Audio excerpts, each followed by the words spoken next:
Today, the Indian High Commission dismissed speculative media reports about New Delhi sending troops to Colombo, saying India is fully supportive of Sri Lanka's democracy, stability and economic recovery.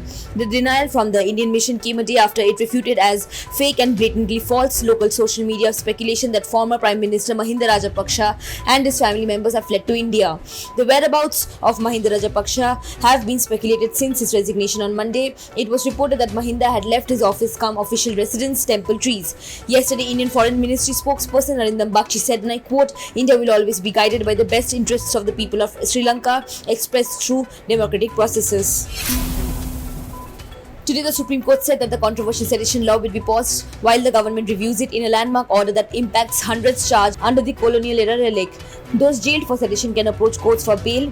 The Apex Court has said that no new FIRs will be filed for sedition and all pending cases will be on hold while the government reconsiders the law. The centre has been given time till July for the re-examination.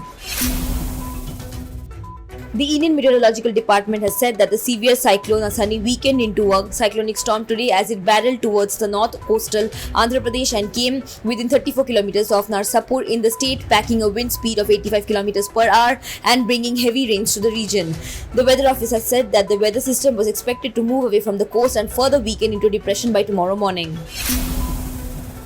The government has not ruled out the possibility of the role of global pharmaceutical majors influencing the WHO report that suggested that 4.7 million or 47 lakh people died in India as a result of COVID-19 pandemic against the official tally of 4.8 lakh during the January 2020 to December 2021 period. In a serious charge against the global health watchdog, top sources in the government said that global pharma majors who were denied entry to the Indian anti-COVID vaccine market could be behind the report that adopted a faulty methodology to project a higher death toll in India.